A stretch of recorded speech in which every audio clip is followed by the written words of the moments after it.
தாய் தமிழ் உறவுகள் அனைவருக்கும் வணக்கம். விடுதலை போராட்ட வீரர் சிலம்பு செல்வர் ஐயா ம.பொ.சி. அவர்களுடைய பிறந்த தினத்தில் அவர்களுடைய பெரும்புகழை போற்றி வணங்குவோம். ஐயா ம.பொ.சி. அவர்கள் மயிலாப்பூர் பொன்னுசாமி என்பது அவருடைய இயற்பெயர்.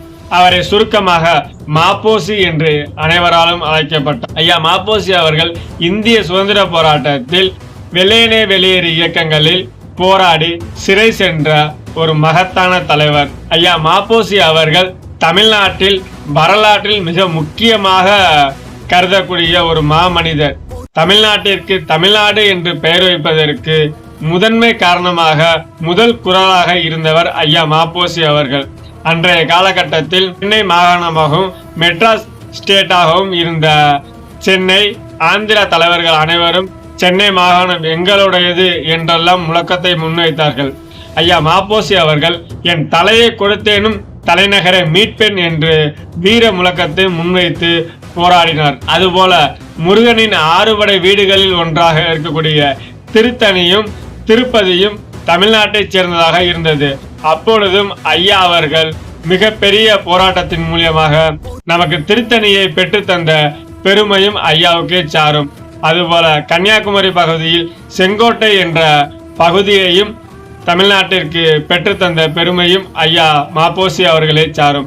அதுபோல அவர் அதிகம் படிக்கவில்லை. அவர் சிறையில் இருந்த காலகட்டங்களில் சிலப்பதிகாரம் போன்ற சங்ககால நூல்களை படித்ததில் அதிகமான சிலப்பதிகார மாநாடுகளை நடத்தி சிலம்பு செல்வர் என்ற பட்டத்தை பெற்றார் ஐயா ம.பொ.சி. அவர்கள்.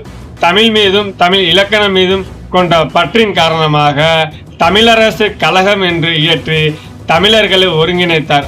அதுபோல அன்றைய காலகட்டங்களில் யாரெல்லாம் தமிழர்கள் என்று கேட்ட கேள்விக்கு எங்கெல்லாம் தமிழ் பூர்வக்குடியாக பேசி வாழ்கிறார்களோ அது அவர்கள் அனைவரும் தமிழர்களே என்று வீர முழக்கங்களை முன்வைத்தார். சென்னை மாகாண கொடியில் சேர சோழ பாண்டிய முத்திரைகள் பொறிக்கப்பட வேண்டும் என்று ஐயாவின் ஆணைக்கிணங்க இன்று வரை சென்னை மாகாணத்தின் கொடியில் இந்த சின்னங்கள் பொறிக்கப்பட்டுள்ளது.